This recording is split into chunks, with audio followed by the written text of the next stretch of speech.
time for the final word in sports all across the state. You're listening to Sports Talk with your hosts, Phil Kornbluth, Will Pelagic, and the Professor Tom Hayes. You've been waiting all day, so join the show now by calling 800-956-7266. At the end of the day, our guys know it's an important game. There's no doubt they understand. They understand it's a big ball game against a very good team. So I don't think that me standing up in front of our team and saying it's going to make any difference. At the end of the day, they know it's a big game. They know we need to prepare extremely well, and that's what we'll do. Going into November now, and this is where we wanted to be in November, to be one of the teams that has a shot to win the division. And if you win the division, you got a chance to win the conference. So that's where we are. We got a tough road ahead, and but look forward to getting back to work and preparing this week for a tough road trip up to Raleigh.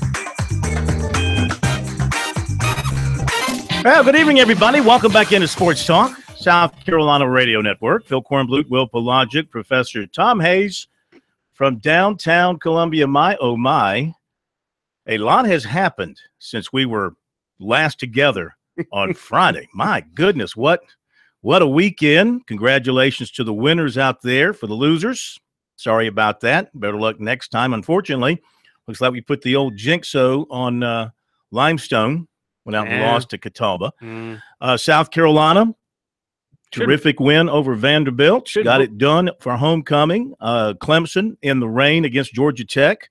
Bounced back, kind of got their little bit of giddy up in their step once again now, getting ready for their big showdown with NC State. So it should be a great week. Basketball is here. USC's exhibition game tonight against the Flying Fleet of Erskine over at the Colonial Life Arena. But we've got so much to talk about football-wise. We'll have Zach Willis, 1st and 10 in hour number 2. David Shelton, high school playoff brackets are set.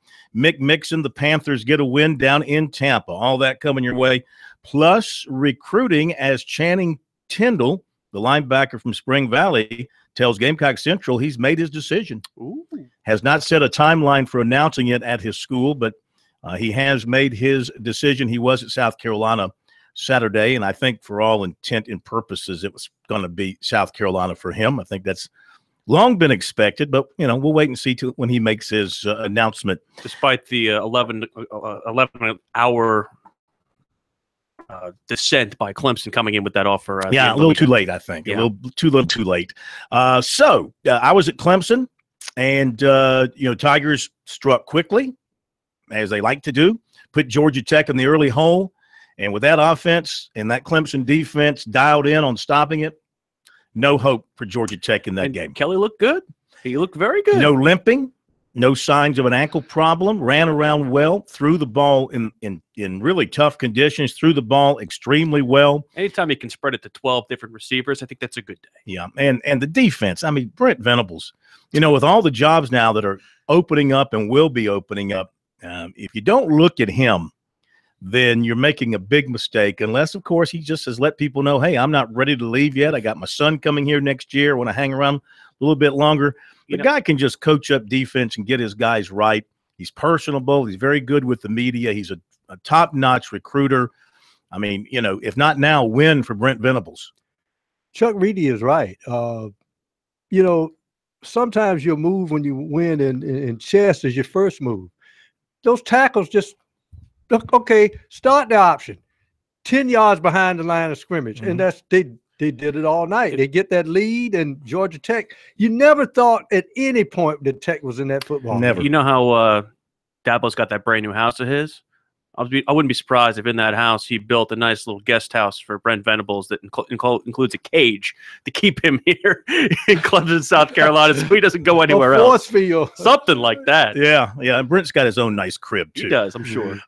So good win for the Tigers. Nice crowd, big crowd on hand, practically full under some really bad weather conditions. Kudos so all to that those was who made good. that trip, absolutely. Yeah, late, too, man. I got home at I got back to my place about 4:45 on Sunday morning. So it's a long, long day.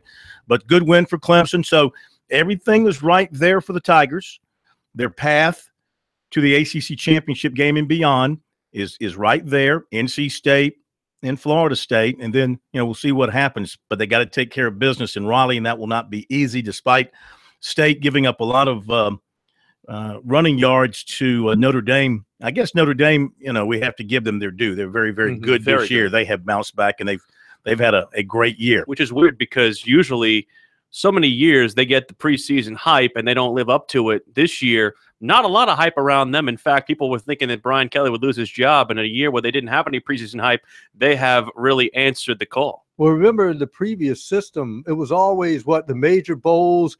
Only thing Notre Dame had to do was be 8-4, and they'd get one of those slots. Mm-hmm. This is interesting now with this new system, how Notre Dame, as good as they are going to gum up the works, maybe for one or maybe even two conferences not getting in. Mm-hmm.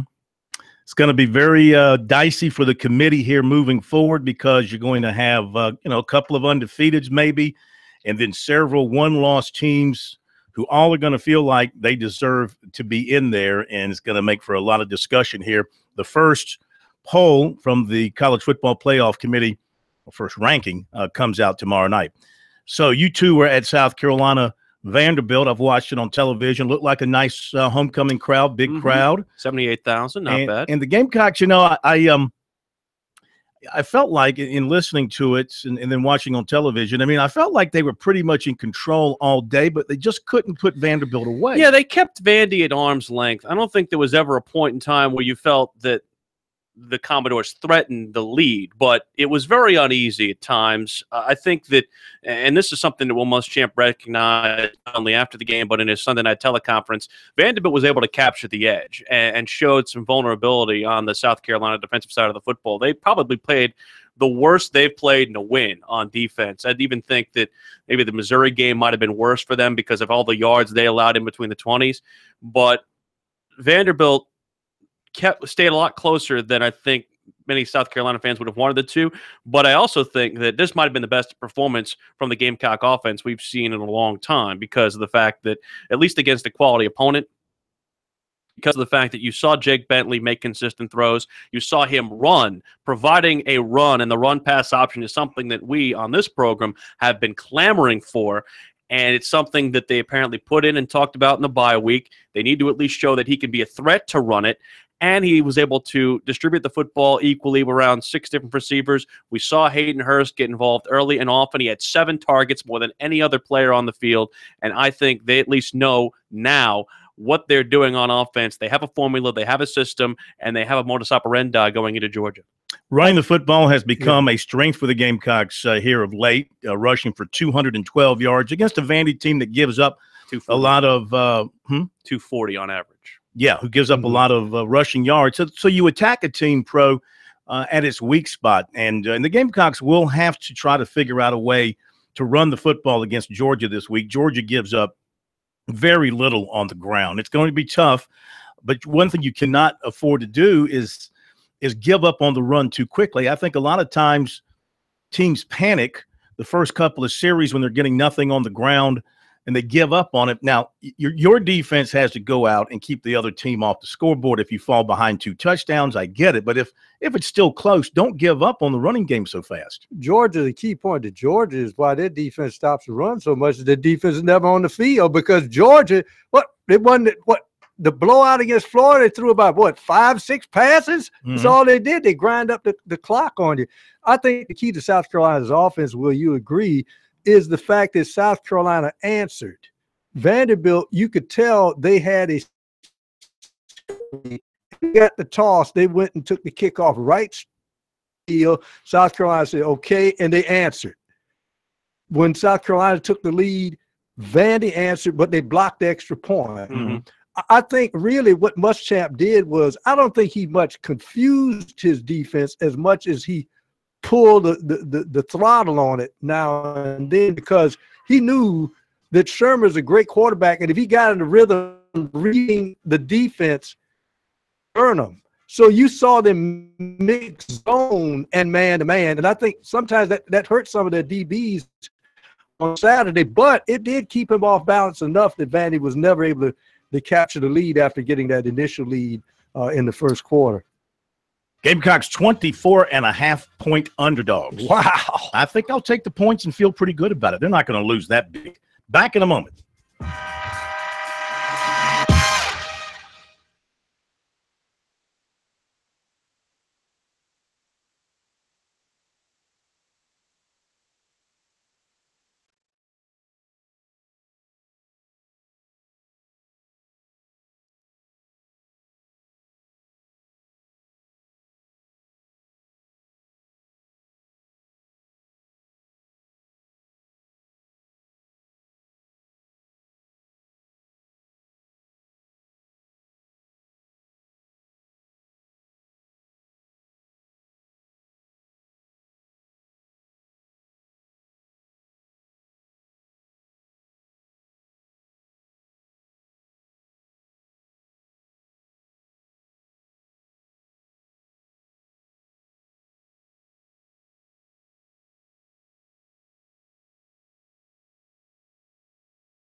Sports Talk is the sports talk show of Main Street, South Carolina. From the coast to the mountains, we cover it all.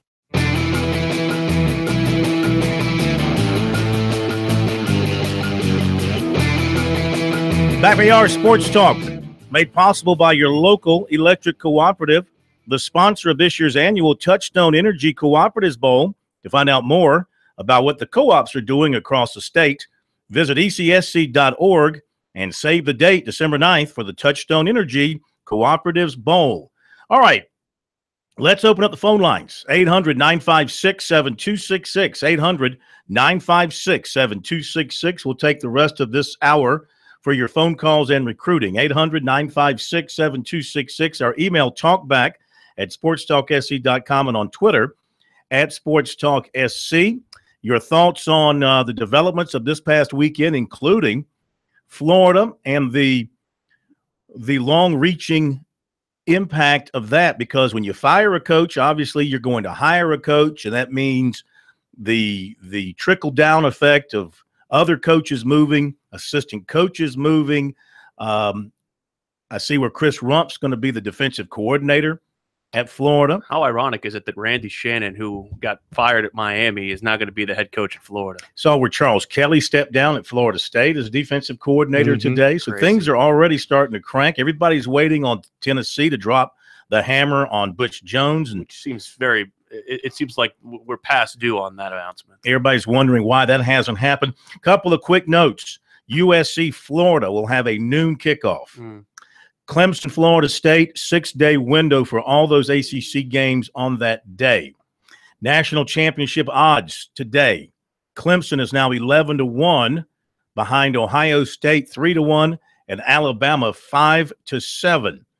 The SEC Offensive Lineman of the Week is USC's Allen Knott. The Southern Conference Offensive Player of the Week is Antonio Wilcox of Red Hot 202 yards rushing. I think they won, 6 in a row? And they rushed for 363 yards.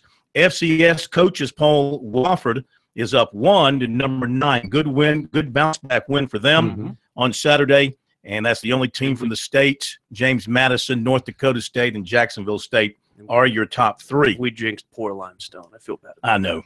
I'm sorry. That's the price you pay when you come on our show. Clemson linebacker show. Dorian O'Daniel has been named one of 15 semifinalists of the Dick Butkus Award. All right, to the phones, 800-956-7266. So what do you think of the developments of this past weekend? What do you think about Clemson, NC State? How about the Gamecocks, Georgia? Anybody giving the Gamecocks a chance? Our poll question on our website, sportstalksc.com, on a 1 to 5 scale, what chance do you give USC of upsetting Georgia? So far, 53% give them a 1, which is, of course, lowest. Lowest, yes. 3.3% give the Gamecocks a 5. I would put it in a, 3's like 50-50. I'd put it in the 3 category. There were some acts of God need to take place in order for them to win. Well, if it's 50-50, if you say 3 and you're saying 50-50, that's probably not right, Corn. No. I'd probably go with a 2. 2. Yeah. 2. I mean, a chance. I'm not saying look, I think South Carolina defensively good enough to keep it down. They're not going to give up. They're not going to give if the offense doesn't come unglued and give Georgia easy scoring opportunities and gives Georgia some points on defense. I think the Gamecock defense is capable of keeping this thing within shouting distance going into the fourth quarter. Under Will Muschamp, the Gamecocks have only been embarrassed once, and that was Clemson.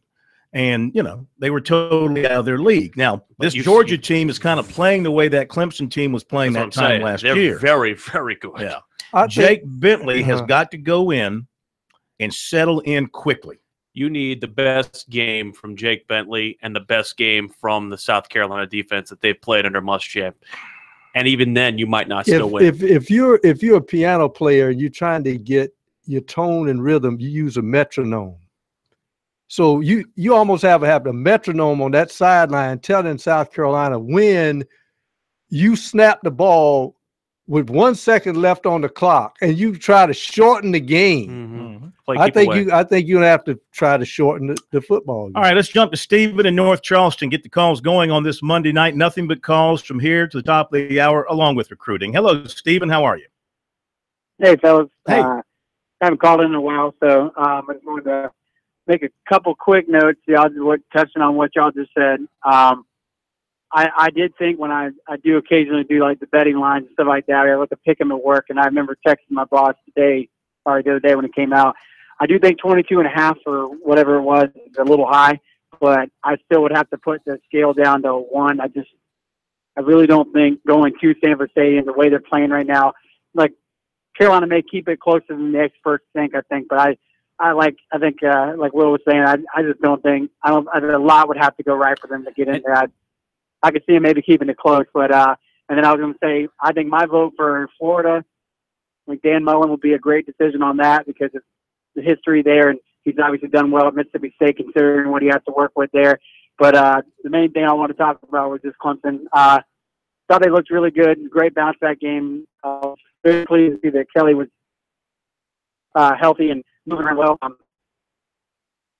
And I think the game last year they played a pretty bad game, and obviously we're very fortunate to get the short field goal and a miss there. But I think as long as they play how they've been playing, aside from the Syracuse game defensively, I think that we'll win a little more comfortable than I think I thought last week. Because it was a great bounce back, and I think you see NC State versus Notre Dame. I think that's closer to what they actually are, and they're just the benefit that the ACC is a little more down this year than people thought. So just wanted to make those comments, and y'all have a great day. Well, I tell you what I think of Clemson now, like last year.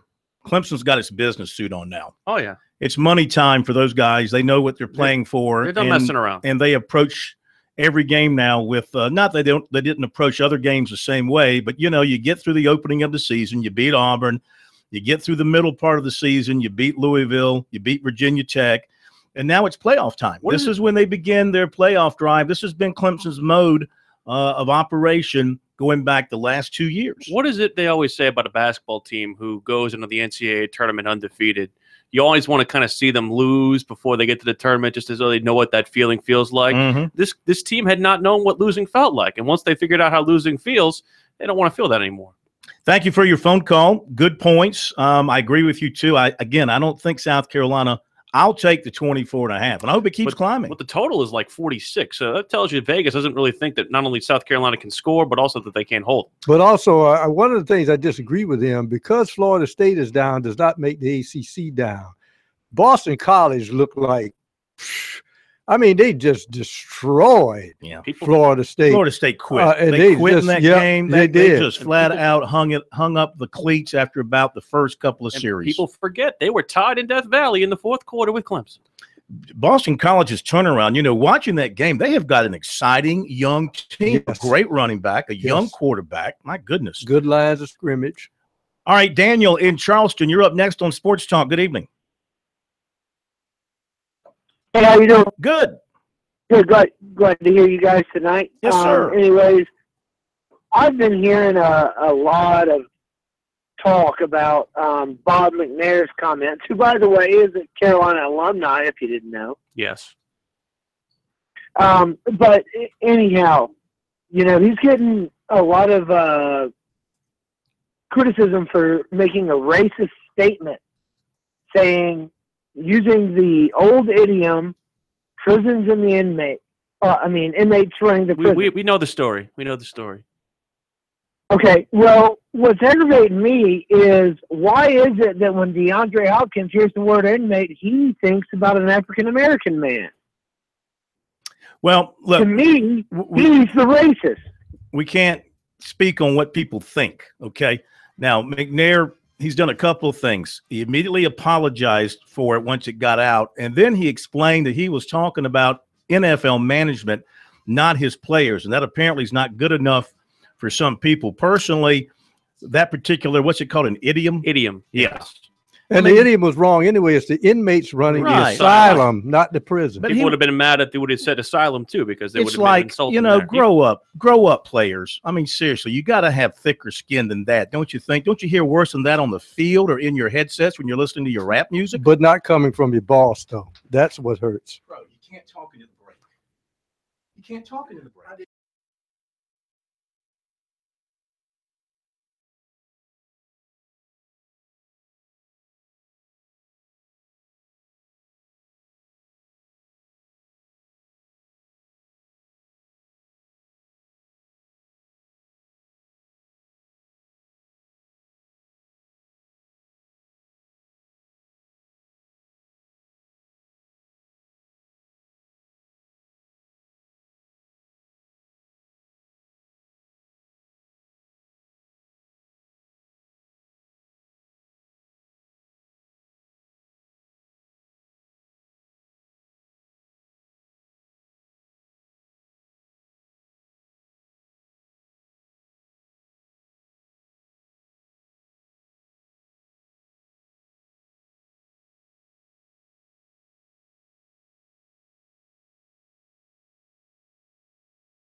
Sports Talk, everybody. South Carolina Radio Network. 800-956-7266. Taking your phone calls up to the top of the hour, along with some recruiting mixed in. Zach Willis in hour number 2. David Shelton as well. And also, we will have Mick Mixon coming to us after the Panthers went down to Tampa. Got a very, very nice and almost a dominating win. They controlled that game much of the way. I thought that Cam Newton played well. They got the running game going. Got your man Ed Dixon back into the flow, catching the football. 800-956-7266. Our lines have cleared up during the break, so you can jump on board. Love to hear from you talking about the weekend past, what happened at Florida, what may happen at Tennessee, what will happen this weekend, South Carolina, Georgia. Can the Gamecocks – nobody thinks the Gamecocks can make this a respectable game. Nobody. I don't think nobody. Hadn't found one person that thinks outside of me who thinks and maybe outside of Will Muschamp who thinks that this is going to be a close one. Clemson, NC State, Tigers are favored. I think they take care of business up in Raleigh as well. I think they'll – you know what? Clemson has cost me a lot of money this year. I was going to take my winnings this year and add on a wing to my estate, and Clemson has cost me that wing because they're not covering. You know, they didn't cover against Boston College. They didn't cover against Wake Forest. They didn't cover Saturday night. Could have. No need to let Georgia Tech score that last touchdown. Why? Wasn't going to change the game. Shut them down.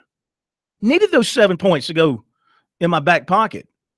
And so it ended up being, of course, a push if you had the 14, if you were laying the 14. So what's Clemson favored over State? 7, I think it is.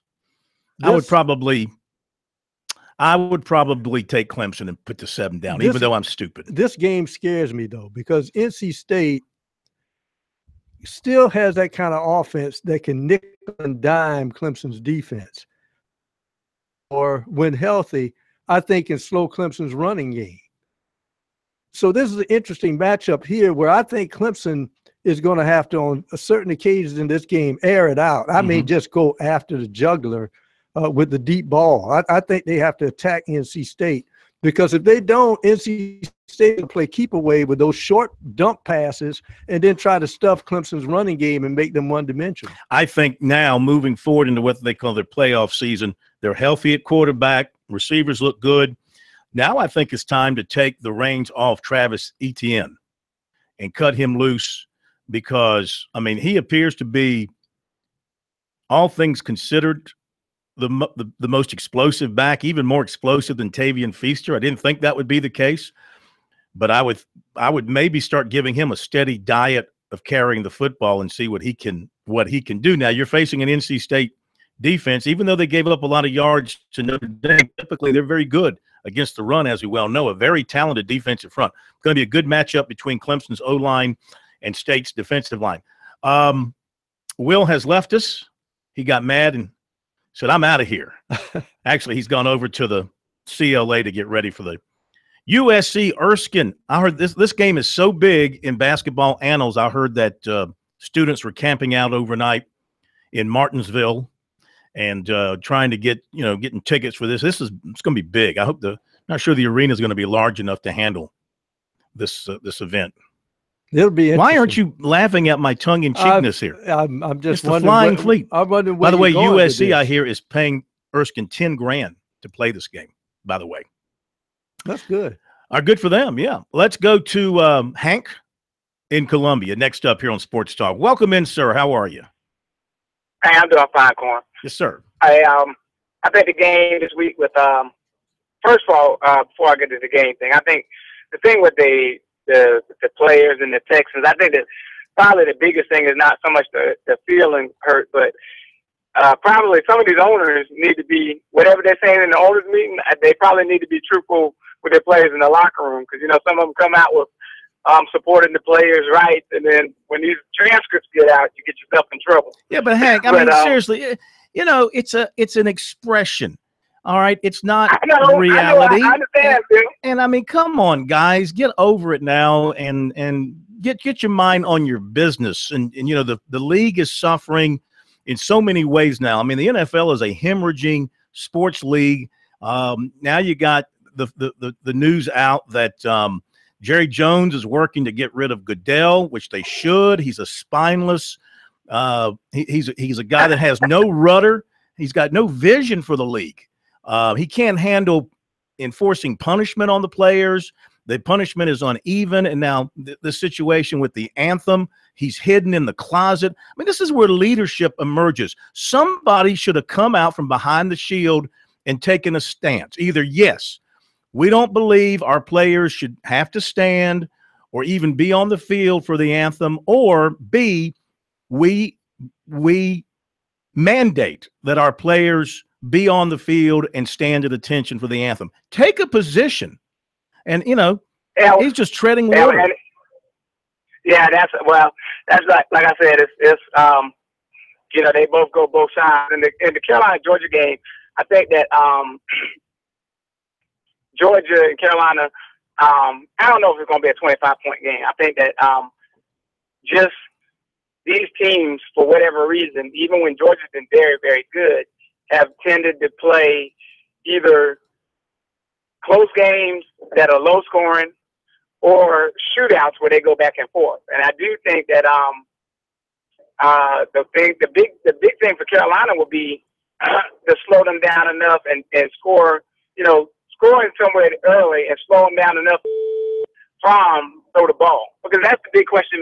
That's the big question nationally between Alabama and Georgia as far as how people look at them. Mm-hmm. When you're only throwing 5 to 7 times a game, eventually a team is going to hit enough that you got to and seeing what he can do. And so I think Carolina just got to go down there and kind of like Profit, work their way down the field, get a score or so, and then play defense well enough that he's got to throw, and then see if you can confuse him. But so Georgia will probably win. I'm not that garnet glasses, but I don't think that Georgia's just going to walk the dog on Carolina. I just don't think that Carolina defense allows you to do that anyway, the way they play defense. Okay, Hank, thank you very much. We appreciate the phone call, 800-956-7266. So Hank thinks the Gamecocks can go to Athens and make it respectable. Now, define respectable. 2 touchdowns, 10 points. 17 or less. 7 points? 17 or less. You think 17 is respectable? Yes, I do. In that stadium. That would be like, let's say 17 points would be like 35 to 18. Well, it depends on if it's late. If you're down like, 30 points late and you score a couple of touchdowns to make it cosmetically look better. Now, if you're in it in the fourth quarter. Down by 10. Yeah, a touchdown quarter. Or 10, you give up a score. Hell, I think the Gamecocks might be right there dead even with them going to the fourth quarter. How about that? Well, Kirby Smart, the thing is, Corn. You got to think positive, bro. Too many people think nothing but negative. You got to think the power of positive thinking. Isn't there a book? I'm going to write a book by that name. No, I'm sorry. It's been taken. Another one of my ideas. But the key is he walked into a tremendous situation in that because of injury, Corn, you're not going to see 2 NFL caliber backs that are seniors in the same backfield. That's not going to happen anymore. Yeah, but good. Georgia has it. They're good. And they're loaded with juniors and seniors on defense. Do you dare? That's the key. Put 7, 8 in the box. I mean, bring your safeties up. Put your corners on the island. Well, of course, watch the tight end with Georgia because he's always dangerous. But, dare him to beat you with Jake Fromm throwing the football. He doesn't throw it a lot. He's pretty effective when he does throw it. But you got to certainly address the running game at Georgia and try and limit that as best as possible. You got to be able to do that. And I think you just have to hope if you're the Gamecocks that Chubb doesn't have one of those crazy days, or Michelle. Michelle had a crazy day Saturday, but one of them go off for 250 yards against you. You take Missouri tape and show you how Missouri could throw deep on them, but you have to stay in the football game and stop their run and at least get some 3 and outs so you have the chance to go up top. We'll come back with recruiting and more of your phone calls right here on Sports Talk.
These guys, they never sleep. Check them out on the web at SportsTalkSC.com. Now, more of Sports Talk on the South Carolina Radio Network. Okay, we're back. Sports Talk, South Carolina Radio Network. Just saw a photo from inside the Colonial Life Arena. New scoreboard looks fantastic. And the new message board ribbons inside the arena, apparently going all the way around now, really looks good as well. So can't wait to get over there and take a look at that after the show tonight. ACC Offensive Lineman of the Week is Clemson's Mitch Hyatt. Graded out 93% for 63 plays in the win over Georgia Tech. So congratulations to him. More calls will squeeze in, but right now got to get to recruiting. Can I have my music, please? I said the King's in the building. Tell me how you feeling. Yeah, I said the King's in the building. Tell me how you feeling. Yeah, I said the King's in the building. Let's do it. Let's do it. No, I don't drive a Kia. Though I wouldn't mind driving a Kia. If a Kia dealer's out there listening wants to donate one, be happy to drive it. Well, tell us about this poaching going on with the Florida recruiting class. Oh, my gosh. Yeah, really. It's going to be wide open city when it comes to that. All right, through recruiting we get 2019 receiver Brandon Spector, Calhoun, Georgia, committed to Clemson on Saturday prior to the game. His brother plays for the Tigers. His dad plays for the Tigers as well. 6'1", 185. 2019 running back Noah Kane of IMG Academy in Florida was at Clemson Saturday, unofficial. He was offered by the Tigers. He does not have a short list yet. USC hosted 2 defensive back targets who are committed elsewhere for officials over the weekend. Ashanti Samuel Jr. of Fort Lauderdale, he's Florida State. Devod Wilson of Miami, he's Florida. Both said they had a good time, and both are still committed to their respective schools, though, of course, Wilson's a little more shaky because of the shaky situation at Florida. Per Gamecock Central, defensive back J.C. Horn of Alpharetta, Georgia, was back at USC Saturday for another unofficial. Also, Gamecock Central today talked to Channing Tindall, and he told, I think it was Wes Mitchell, that he's made his decision, just a matter of time before he goes public with it. That time has not been set. South Carolina perceived as the heavy favorite. Clemson, of course, recently offered, he said in that interview that it's not going to be much of a factor with him, though he may take some officials even after he announces. Also, per Rivals, Clemson target offensive lineman Jamari Sawyer of Atlanta did not take his official to Ohio State over the weekend. Scheduled for Clemson November 10th, also considering Georgia. 2019 place kicker punter Ryan Fitzgerald of Moultrie, Georgia, made an unofficial to USC Saturday. Really enjoyed it. Not sure yet if the Gamecocks are going to take a kicker in this class. Also hearing from Georgia, Florida State, and Florida. 2019 offensive lineman Eric Hicks Jr. of Savannah was at USC Saturday for an unofficial. His second visit with the Gamecocks. He plays defensive tackle for his school, but USC likes him as an offensive lineman. He has an offer from Western Kentucky and has been to Georgia and Georgia Tech. Running back Jay Wilkerson Jr. of Concord, North Carolina, was at USC Saturday with some teammates, including defensive lineman Rick Sandage. And schools are kind of just starting to evaluate him more because he's coming off an ankle injury. 2018 place kicker Connor Davis, Ocala, Florida, was at USC Saturday. 2020 defensive lineman Alex Huntley of Hammond was at Clemson. 2020 quarterback Michael Jr. of Atlanta was scheduled to be at Clemson Saturday. And 2020 running back Jaquavius Marks was at USC on Saturday. In basketball, 2019 6'11" Brandon Stone of Arden, North Carolina, was at USC Friday and Saturday for an unofficial. He landed an offer from the Gamecocks while on the visit. He said USC is one of his top 2 schools at the early stage of recruiting. 2019 6'7" Kobe Brown of Huntsville, Alabama, was offered by Clemson Saturday on his unofficial. Clemson also offered 6'9", 2019 Jalen Withers of Charlotte. 2019 wing Wendell Moore of Concord, North Carolina, was at USC Saturday. He was at Duke Friday. 2020 point guard Jalen Cone of Kernersville, North Carolina, was at Clemson Saturday. And 2021 point guard Tyler Rice of Ridgeview, USC, on Saturday. Also, of course, Zion Williamson of Spartanburg Day made his official visit to North Carolina over the weekend and read where he sat with Phil Ford prior to the scrimmage. And Ford, according to reports, told him he's willing to let them take the number 12 out of retirement and let Williamson wear that number if he comes to North Carolina, because that's the number that he wants to wear in college.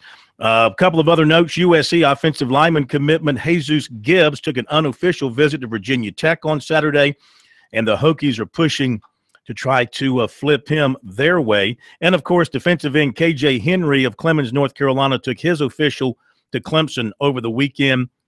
He's got 3 officials in the book. USC will be taking place for him the Florida weekend, and he'll also visit Alabama. All right, that's recruiting for now. We see or hear anything else, we'll pass it along to you. Check it out on our website, SportsTalkSC.com, and on Twitter. You can look at that and forget all the other nonsense that's on Twitter timeline from time to time. My goodness, people. Really? All you got time on your hands to do is to get on a Twitter timeline and create a fury over nothing. And if you were on our timeline last night, you'll know what I'm talking about. Anyway, our Twitter is at SportsTalkSC, and we'll leave it at that for now. Back to the phones very quickly as we go to Jared in Greenwood. Hey, Jared, welcome to Sports Talk tonight. How are you? Hey, Phil. How you doing tonight? Man, I'm terrific. I agree with you on the ETN. I think it's time to turn him loose. I think you need to get ETN more in like some jet sweep type situations. Mm-hmm. And I mean, he's just a whole nother level of player. I mean, me personally. What I like about him is he runs with speed and power. When he gets that first step, he's not looking to duck anybody. He'll run over them just as quick as he'll try to run around them. Absolutely. And I think I'm wondering when Venables is going to make the call to get Isaiah Simmons over Muse, because Isaiah Simmons, he's a freak back there. And he's just, I mean, me personally, I think he's a better player than Muse. Muse is a good player, but I mean, Isaiah Simmons, he's shown it week after week that he's a better player. He's faster to the football, and he's just a linebacker. I mean, with speed, you know. Mm-hmm. But and another thing, I think I believe if the Gamecocks can hang around till about mid part of the third to the fourth, you know, beginning of the fourth, I believe the Gamecocks have a chance. I don't think Georgia's been tested yet. I mean, they played Notre Dame, and that was it. I mean, Notre Dame gave them that football game, me personally. But anyway, good luck to Carolina. I'm a Clemson fan, but I hate the Bulldogs with a passion. And I guess the Bulldogs, they've won a few games, and they think they're sitting on top of the world right now. They just hadn't been battle tested. But y'all have a good evening. I appreciate it. All right, sir. Thank you very much. Good stuff. Good comments. Good insight. Yeah, Johnson's playing extremely well. Trey Lamar had himself a ball game. He was making plays all over the place. His skills are really starting to shine through now. Terrific player. And the caller talking about USC Georgia, that reminds me to remind you that we have another edition of Sports Talk Pigskin Live, and we will be in Aiken. We will be in Aiken on Wednesday nights at the Wing Place, and this is where they're having the Border Bash party, pep rally, the Border Bash, USC and Georgia. We'll be at the Wing Place, 732 East Pine Log Road in Aiken. Our affiliate there, Oldies KSX, 92.7 WKSX.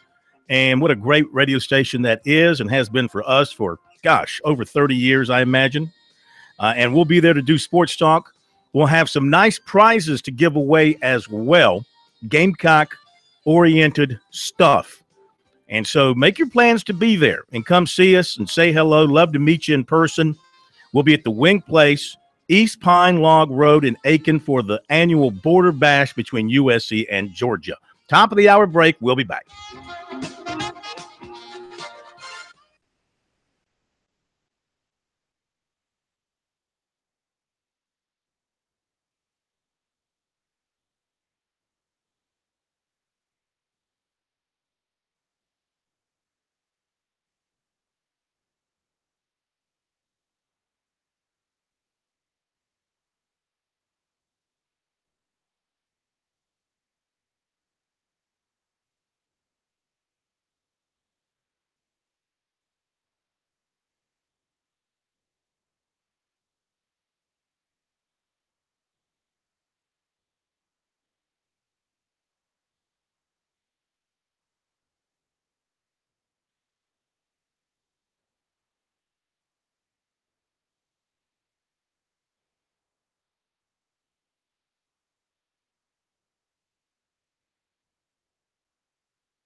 What did you say? You can't come up with some material that can block that thing in because all you're doing is blocking the electric eye. You ready? Ready? All right, stand by. Coming down. Let's see here. Well, since nothing I did for this morning made it, I can go ahead and go back over some of this other stuff. All right, here we go. In 3, 2, 1. 2019 running back Noah Cain of IMG Academy in Florida visited Clemson on Saturday. He picked up an offer from the Tigers.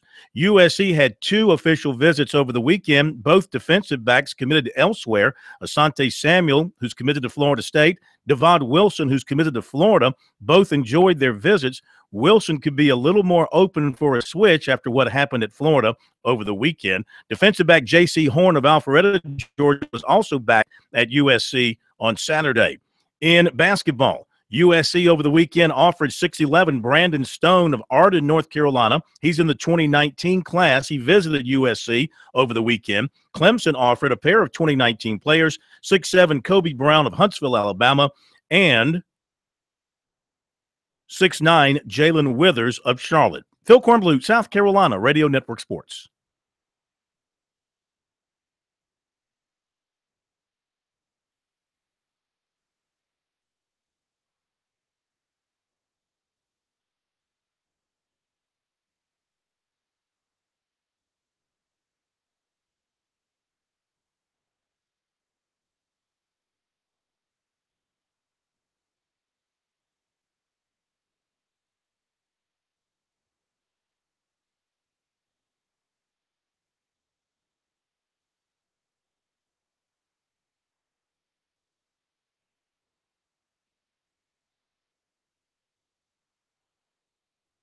You ready?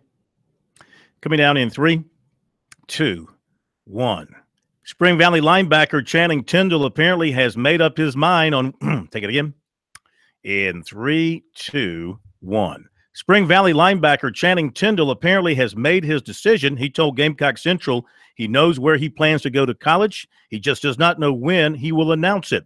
He has been strongly considering USC, Georgia, and Florida, and Clemson just recently offered him. 2019 running back Noah Cain of IMG Academy in Florida was at Clemson Saturday. He picked up an offer from the Tigers. He's also been to Oklahoma and Ohio State, and he's going to Alabama this weekend.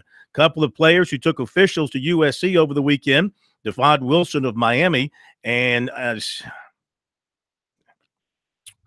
know if I want to put that in there. Hold it right there. We'll pick it up right here. In 3, 2, 1. USC hosted 2 defensive back targets who are committed elsewhere over the weekend for official visits. Asante Samuel's committed to Florida State and still is, and Devon Wilson of Miami is committed to Florida. His commitment could be weaker because of the circumstances recently in the Florida program. In basketball, USC over the weekend offered 2019 6'11" Brandon Stone of Arden, North Carolina. Clemson offered a pair of 2019 prospects, 6'7" Kobe Brown of Huntsville, Alabama, and 6'9" Jalen Withers of Charlotte. Radio Network Sports.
Round 2 of Sports Talk up next with your hosts Phil Kornblut, Will Pelagic, and the Professor Tom Hayes. Don't leave us hanging. Join the show, 800-956-7266. It is hour number 2, Sports Talk, South Carolina Radio Network. Mick Mixon down the road, David Shelton in a little bit, and 1st and 10 with Zach Willis in just a moment. However, we've had Billy in Greenville holding for several minutes. I'm sorry, Brian in Greenville holding for several minutes. Let's give him a quick shot on the air, then we'll get to Coach. Hey, Brian, welcome to Sports Talk. Oh, we lost him. Okay, so we won't go to him. So we'll just go ahead and jump right in to 1st and 10 for tonight with the coach, Zach Willis. Coach, how are you?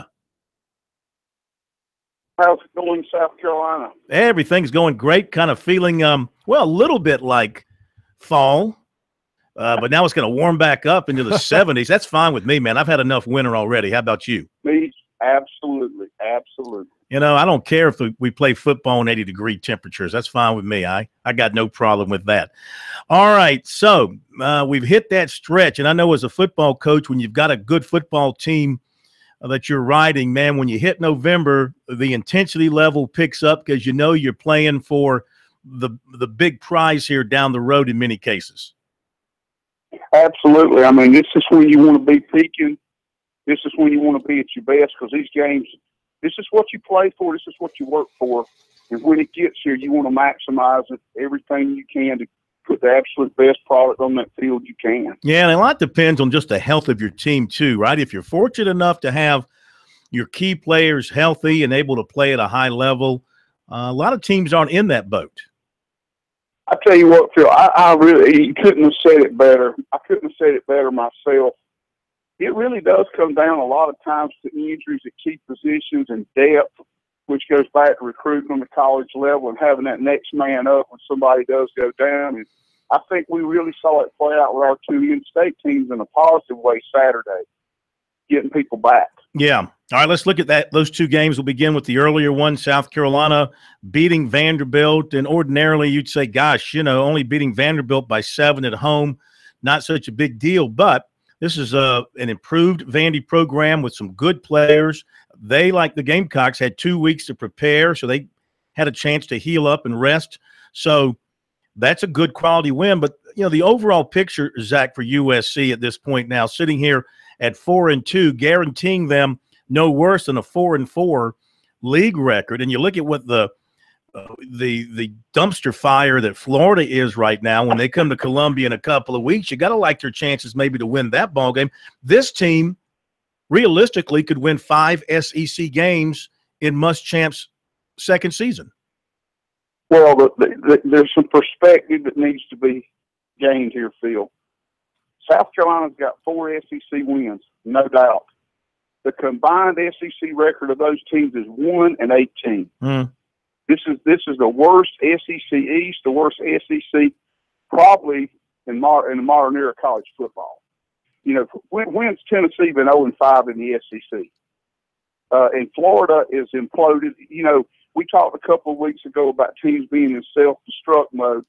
And Vandy, you know, I had heard they were better. I didn't see it. I think they were, you know, they were not nowhere near as good as South Carolina, obviously. I was a little bit unimpressed with them only beating them. Honestly, I'm in the crowd that says we should have beat them worse. That's the coach in me talking fan-wise. Hey, you take every win you can get, okay? Will Muschamp will certainly take it. The South Carolina fans have to take it. Here's the deal, okay? You got a chance. You got your foot on the throat of 2 programs, Florida and Tennessee. Okay, you can gain an advantage. They're down, they're out, you got to finish. And you beat Tennessee at home, but when it comes to recruiting, and I'm jumping ahead, but you got to crush these guys now before they can rebuild. And that goes to the administration at South Carolina. And I'm not talking about Will Muschamp. I'm talking about everybody, Coach Tanner, all of them.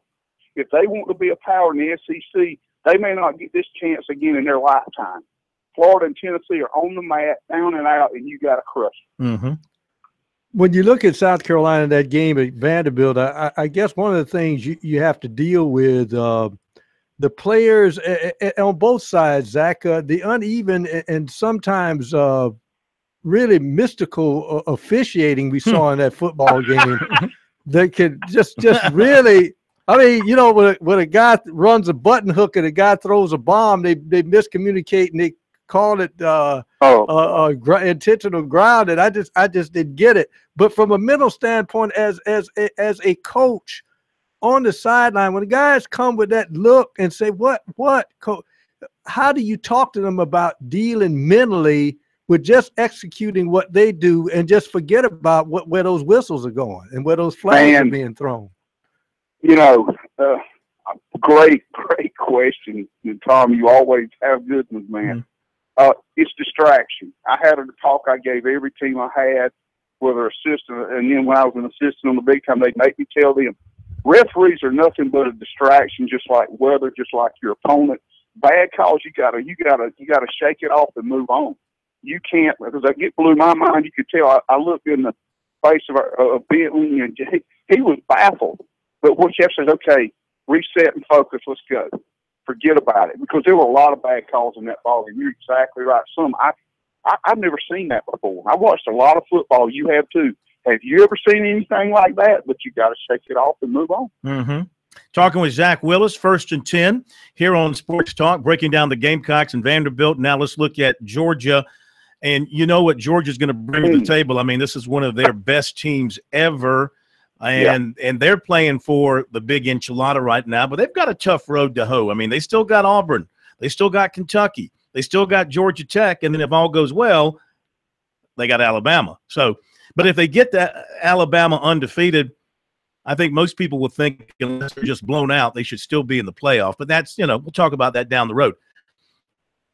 What can South Carolina do to not just survive, but have a chance in the fourth quarter?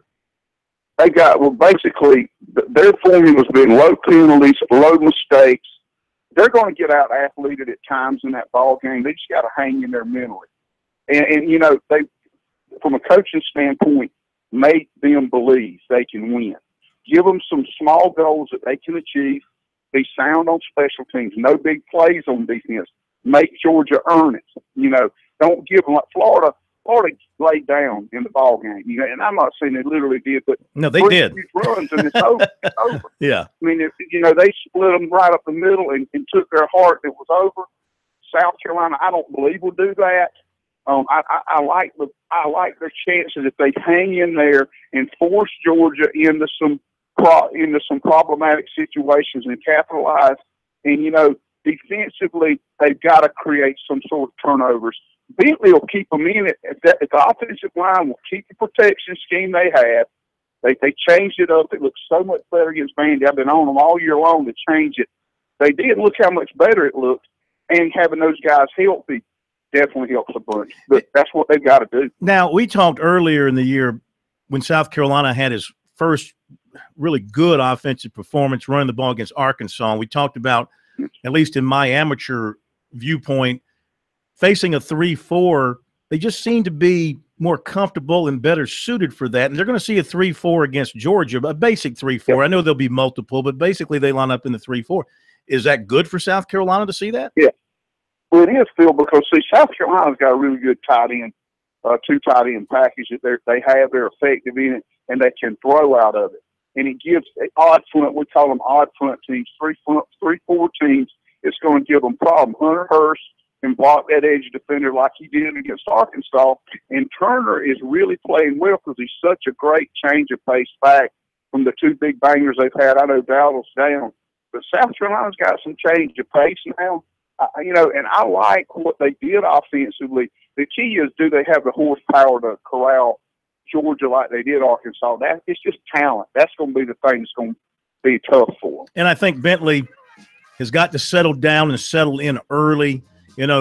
He's been a little bit shaky in these big games on the road with the opponent's crowd on him. He's just got to, he's got to get in there and be calm and cool, collected, and get his passes down and on target early on. And he seems to get better as the game wears on. Hold on, Coach. Going to hit a break. It's Zach Willis, 1st and 10 here on Sports Talk. We'll talk Tigers in a moment.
This is the place to talk Tigers, Gamecocks, and more. Sports talk across the state on the South Carolina Radio Network.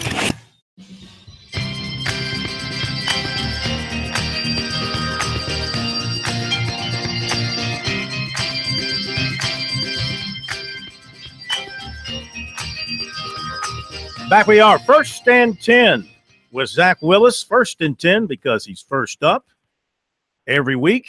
We give him now 2 10-minute segments to break down the Gamecocks and the Tigers because the people demanded more. Before we get to the Tigers, Zach, crazy, crazy times in college football. You know, it used to be you would let your coach serve out the season unless you're Steve Spurrier and you quit on your team. But you let your coach – well, did I say something wrong? No. I just love you. No, but Pro's like – you were – he quit. I thought it was time to step down. Anyway, whatever reason.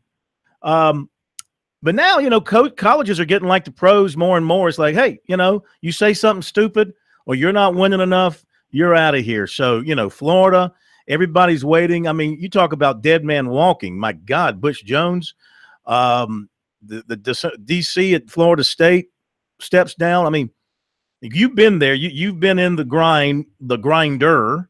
You've had it happen to you. What do you make of the current state of affairs when it comes to this sort of thing in college football?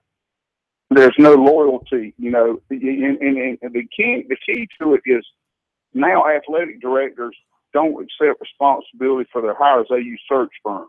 Mm-hmm. And coaches have agents, and basically one agent, Jimmy Sexton, basically controls the whole SEC.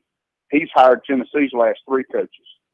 So you don't have – the thing I like about South Carolina is you've got a ball coach that's the athletic director, Ray Tanner, who won 2 national championships. And I've got a little bit more. I think he had a little bit more understanding than a guy that's an MBA. You know, you need an HBC, not an MBA, to be an athletic director, in my opinion. Mm-hmm. And it's just mine. But I mean, we did our best work in places I was at. You know, in the political end of things, you know. Like you said, you say the wrong thing or make the wrong booster mad, you can have a winning record and still be out. You know, I guess McElwain's 10 games over 500. They get 10 kids suspended at Florida by the university, 10 of their better players, and he's gone. And you know, and the kids knew it, and you could tell they knew it when they played that ball game. But that's the climate we live in today. Not very family friendly for sure if you're a dad and a husband. Well, that's true. Now look. Nobody's going to feel sorry for them because I know they're making a ton of money as they go out the door. And there was a story this week that, you know, Florida next couple of days has got to make a big payment to Will Muschamp for what they still owe him from his contract there. So nobody's crying for these guys from that standpoint, but it is just, you know, it's a tumultuous time. And let's face it, your opportunity, unless you're in that special place with, like you said, that understanding boss, you've got about 3 years if you keep your nose clean and don't do something like McElwain. And, man, goodness, what was he thinking when he went public with a claim of death threats that he couldn't support to his administrators? Who knows what he was thinking? But that aside, I mean, you would think having won back-to-back SEC titles in your first 2 years, even though you hadn't done great things, you know, to what Florida is used to. Still, division titles are nothing to be taken for granted. He just so happens to be running up against the greatest era of Alabama football probably ever. I think, you know, this is probably greater than what the Bear did during his time, this domination by Alabama. Well, it certainly is a definite argument to be made. I mean, and look at them this year. I mean, they're destroying people. And it goes back to Florida and fan expectations. It goes to money. I mean, they throw money around. I guess, $12.9 million was the starter for the buyout for him. And I'm going, you know, fiscal responsibilities out the window. You know, so these guys are not, I guess the boosters are giving it to them. You know, and the head coaches make a lot of money. But you have down the line assistants, they still get paid well. But 1 year and then you get nothing. Is not great. And what it does is it drives out some people and attracts all the wrong kind of people when business is done in this fashion. Yeah. You know, and you know, when you do things, birds of a feather flock together. When things are less stable, The guys that are the really good guys will just say, hey, I tell you what, I'm going to retire. I'm going to step aside, or I'm going to go somewhere where I know I'll be safe. And that's why a guy like a Dabo Swinney is so valuable, because he's both. He's a great coach and a great guy. You know, you don't get many of them. Well, now look, I mean, you credit Terry Don Phillips for having the insight to and the backbone to do, and the president at that time, who I can't remember his name. I mean, yeah, it was a gutsy call. Tommy Bowden did not have a bad record at Clemson, had a very good record, just wasn't winning big enough for what they wanted. And so they put a guy in with no reputation as a head coach whatsoever on an interim basis, kind of a trial run. And he did okay, you know. He and it mirrored historically the hiring of Danny Ford. Oh yeah, The players kind of stepped in and said, "Hey, we want him here." Remember C.J. Spiller, how he stood up for Dabo, and really just said, "Hey, I want him. I'll stay an extra year." You know, after they played Nebraska in the bowl game, he said, "Hey, I'll stay. 22 will stay if you keep Coach Swinney." That's how he put it. And I think that, you know, that's the kind of unity that they have, and he's built on that. That's team. That's family. And Terry Don was understanding with Coach Bowden, too. It wasn't like he just kicked him out the door. That was a mutual thing, and he kept his staff there. You know, it's except for he fired the offensive coordinator day one. He did get rid of, he did do that. And, you know, I think that at the end of the day, Terry Don Phillips was always highly respected. He was a down-to-earth guy. I didn't know him personally very well, but I know some people that did. And he got high marks from a lot of people. And he's left a legacy at Clemson. I mean, nobody can deny he made the right moves to get them where they are. And Dan Radakovich has done a good job keeping them there. Well, it's a dynasty now at Clemson. Okay, is 3 years a dynasty if they make the playoffs? You know, maybe it's a developing dynasty, but they've been good. They've been good going back now.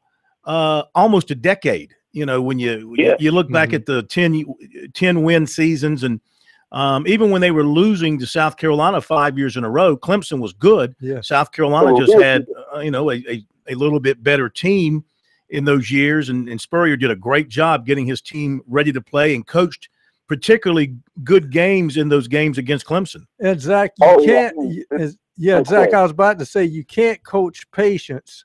And you can't coach time, because people wanted to run Dabo off when he lost 3 in a row to South Carolina. They're screaming. Well, and you're dead on.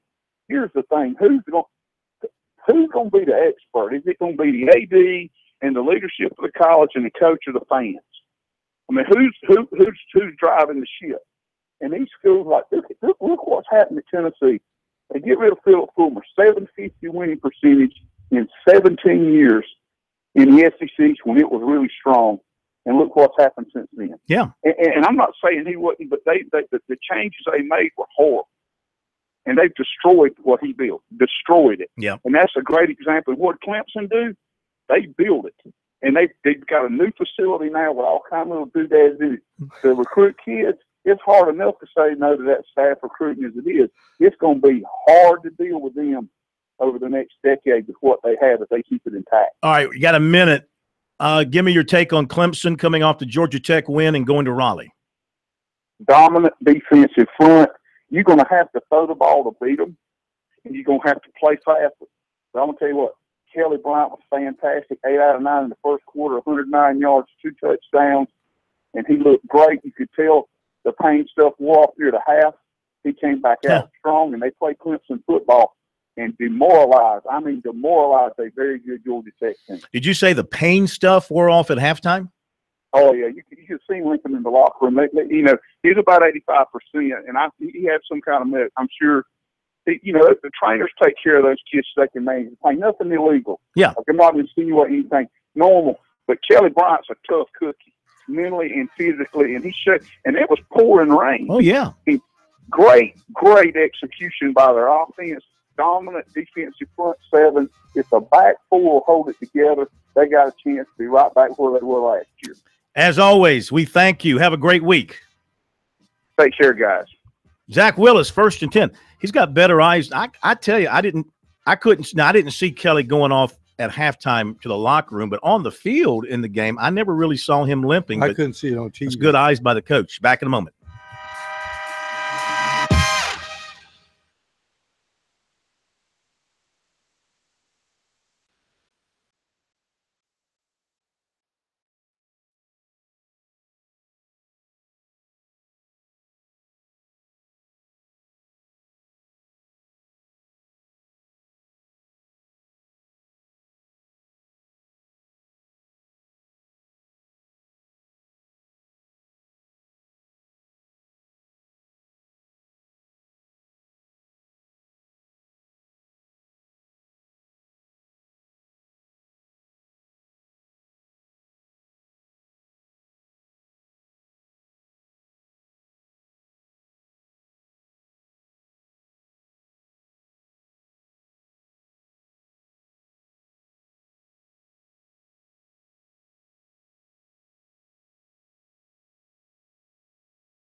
Thanks again to Zach Willis for his first and 10 contributions with us tonight here on Sports Talk. Let's do some high school football. A lot of things to talk about with the playoffs beginning this week.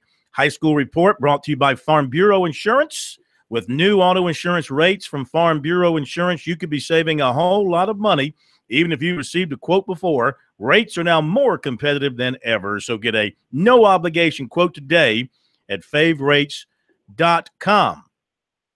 Before we get to David Shelton, they have announced the players and coaches selected for the Palmetto Champions Awards for this year, something that we are involved with every year as far as hosting and doing our show from the awards banquet coming up. That's right before the weekend of champions. So that's going to be on November 30th in Columbia at Sewell. So here are your upper and lower state selections for Palmetto Champions Awards, and then they'll choose one to be the statewide winner. So for your backs and linemen in the 5A Upper State Division, the back is Connor Shugart of Spartanburg. The lineman is Jordan McFadden of Dorman. In the lower state, the back is DeCarrion Joyner of Fort Dorchester, and the lineman is Raekwon O'Neal of Conway. 4A Upper State back, Darion Kendrick of South Point, and the lineman Eli Adams of South Point. 4A, the back is Tyler Gore of North Myrtle, the lineman Hank Manos of Chapin. 3A Upper State back, Amir Abrams of Newberry, lineman Adam Henderson of Berea. Lower State back, Leo Albino of Bishop England, the lineman Erickson Abney of Gilbert. Back, Elijah Rogers of Blacksburg, lineman Kalijah Brown of Saluda. Lower State back, Kendall Moutry of Latta, home of champions and academics, and lineman Emmanuel Tatum of Carvers Bay. 1A Upper State back, Mateo Durant McCormick, lineman Josh Belk of Louisville. 1A Lower State back, Corey Fields of Baptist Hill, the lineman Micah Bryant of Hemingway. Specialists, 5A kicker punter Chance Poor of Westside. 4A kicker punter BT Potter of South Point. 2A kicker punter Cliff Gandis of Christ Church. They did not have a finalists in 3A or 1A. And your coaches, 5A Upper State Jeff Herron of Hannah. Lower State Carlton Terry Conway. 4A Upper State Brian Thomas North Augusta. Lower State Randy Robinson of Berkeley. 3A Upper State Tim McMahon of Emerald. Lower State Jody Jenred of Aner. 2A Upper State Andrew Chisholm of Blacksburg. Lower State Kevin Crosby of Bamberg. 1A Upper State Corey Fountain of Lamar. Lower State Marion Brown of Baptist Hill. As we welcome David Shelton, High School Sports Report, and the Post and Courier. So it is time now for the money games, the playoffs. I know you've looked over the brackets ad nauseum over the weekend. Anything in particular from any of the brackets really jump out at you? No, not particularly. I mean, it's pretty much what we thought. You kind of have these things figured out before they release the brackets. I think there's some interesting first round matchups with some 3 seeds, particularly in the 5A, like Ashley Ridge and West Florence. I think, it's not a marquee game, but it's going to be an interesting matchup. Wilson with their, high octane passing game going to Cane Bay, who's coming off a tough overtime loss.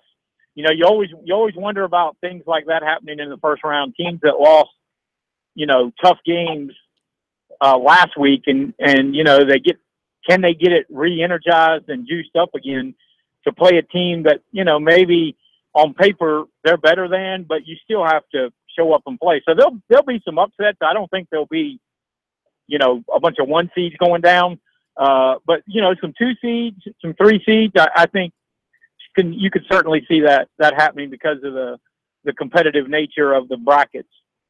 Can you explain to me why in 2A, and maybe I missed this and refresh my memory, Lower State 2A, Barnwell gets a bye in the first round? The opposite bracket says bye. Are they just short a team in the Low Country?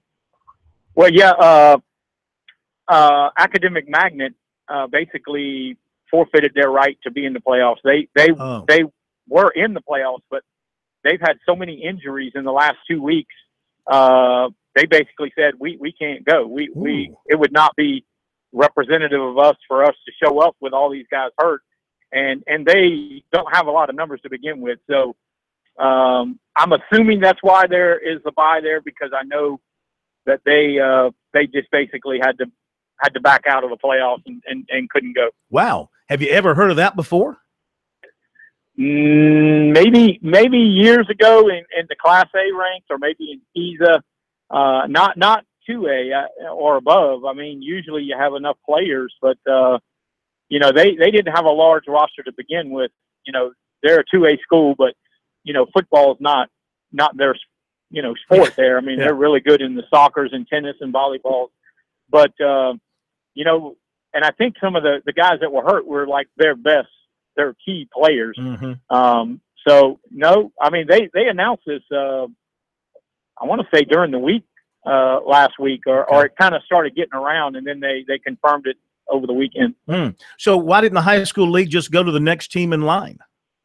I could not tell you, because I haven't even thought about it. Yeah. I just knew that happened. I in fact thought they did do that, and then when I saw Barnwell had a bye, I just assumed that was the reason why. Yeah. Okay, so let's look at the big guys in 5A, and TL Hanna's just had a wonderful season, and for their reward as a #1 seed, they get Burns, and Burns had the great starts, and they kind of struggled the latter half of the season. So I mean, what do you think Hanna can do with Burns in that opening round? Well, I think advantage Hanna, because Burns is kind of hit the skids lately. Haven't played well the last couple of weeks, and they got to prepare for that sort of wishbone wing offense that nobody sees, especially up in that area of the state where they throw it every down. So getting ready for that will be a challenge for Burns. I think Hanna, honestly, I'm going to write something middle of the week, and I think right now, if I had to pick, I'd pick Hanna to win the upper state. They're good enough defensively, and that offense has been really efficient, and they're balanced. They have a lot of guys that can carry the ball and score touchdowns. I think Dorman is another one, in 5A upper state, but 5A upper state to me just doesn't have the killer team like in the lower state when you got Fort, Dutch Fort, Spring Valley, Conway. I mean, there's some good teams in the upper state, but like I said, I think right now I could see T.O. Hanna winning the upper state. All right. And if you look over every bracket, there's one team that jumps out there as a #1 seed of all the #1 seeds and all the brackets where you go, wow, didn't realize they had that kind of a year, but they did win their region, and that's Lower Richland. Where'd they come from? That thing ended up in a log jam, and they ended up, they beat Chapin, and that was the thing. I mean, they beat Chapin. That gave them an opportunity to win that region, and then they closed it out with a win, I want to say over OW. Mm-hmm. All those games run together. But, I think they were 1-9 last year, or they might have been 0-10, but they've done an incredible job. They have some players now. I talked to their coach during the clinic, and I remember him saying, I don't know. He was kind of like, I can't predict how many we're going to win, but we're going to be athletic and we're going to be competitive. And turns out he was right. That Tavon Higgins, that quarterback, he's a playmaker for them guys. He's got huge numbers. Okay, David, we'll let you get back to your volleyball. Know you're loving that. And it's over. Okay. And we'll get back to you Friday night when we get into some playoff action. Thank you, my friend. Okay, man. Take care. David Shelton, High School Sports Report, Charleston Post and Courier, better known as Bib, best in business at what he does. Anybody know it better than David? No, sir. I don't think so. Time out here on Sports Talk.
Mick Mixon, voice of the Panthers, coming up in a moment here on Sports Talk. Let's head over for the first time this season to the Colonial Life Arena, where the basketballs are bouncing and occasionally going in the hoop.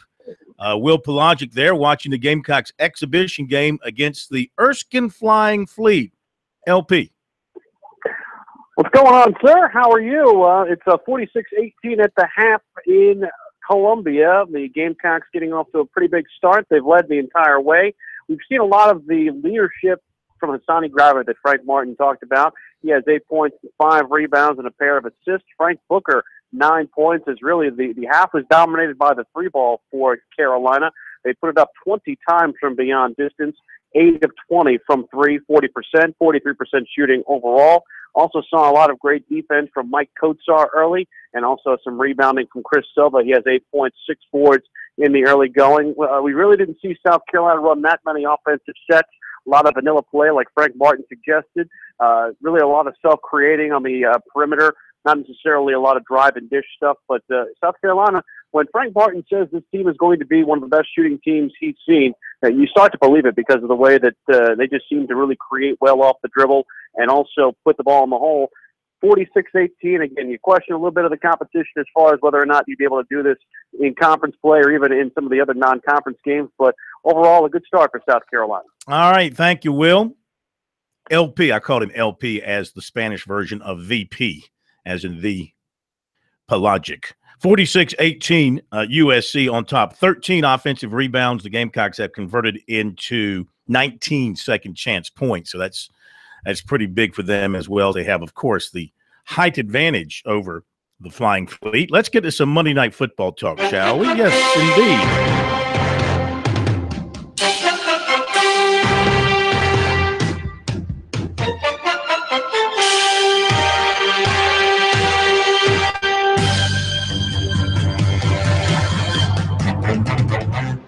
On third down and 16. Newton has the shotgun snap, pumps once, climbs up in the pocket. Newton's going Benjamin end zone left side, leaping grab like taking candy from a little child. Touchdown, Carolina. Oh, what do you got against little children? Candy. You got a problem with little children there, voice of the Panthers? Kelvin Benjamin, I didn't plan on saying that. It just kind of came out, but Benjamin made that DB look so physically insignificant. He looked like one of your interns, one of your Sports Talk interns out there trying to defend that pass. Oh, my goodness. We've had some good athletes come through here. But listen, that looked more like my Panthers out there yesterday. Now, dadgummit, that's the way to play some football. Oh, we're your Panthers now. Back then we won. Yeah, when they won, yes. Yeah, that's good, Corn. We'll take you any way we can get you. A second favorite, third favorite team. It doesn't matter. Appreciate the coverage you give us. That was a big win. I mean, the Panthers would have been looking at 3 straight losses, a road divisional loss had Carolina not gotten it done yesterday. So it felt big going in. It felt big coming home that the Panthers were able to get the W. Yeah, and Cam looked, watching from afar, he looked very confident in what he was doing out there. No hesitation, ran the ball with authority, threw the ball pretty well. What did you think of his performance overall? About like you said, I agree. He's missed. He still wants to go long. I mean, he still missed a couple of wide open McCaffrey running free underneath on 3rd and 4, and then he's throwing the ball into the wind 40 yards downfield. I'm glad that he can throw the ball long downfield now, but just because you can doesn't mean that you should. Luke Kuechly, I thought at times, many times in that game, he had Tampa Bay's playbook. I mean, he was everywhere the ball was. But Mick, the thing I have to ask you is, are the Panthers looking at anything to protect him from any more of those concussion protocols? Because they need him defensively on that field. Other than wrap him in memory foam, I don't know what you would do. He just loves to stick his head right in that briar patch, and that's part of his allure. He's not scared. He's a football player, old school, any era. His toughness, his ability to break contact, shed blockers. He plots such intelligent angles to the play. And then the way he diagnoses passing plays, one of the best zone drop pass coverage linebackers in the modern era of pro football. Other than that, he's just kind of a guy. Yeah. Talking with Mick Mixon, voice of the Panthers. I marvel at Thomas Davis. When he was at Georgia, I thought he was one of the scariest players anytime he was on the field because he was a true headhunter. He has been that throughout his career despite the knee injuries. He unloaded on somebody in that game yesterday. He's just a marvel. And I wanted to ask you, knowing him as you do, and he's been with the Panthers for so long, just what's his demeanor like when he's not around a football game?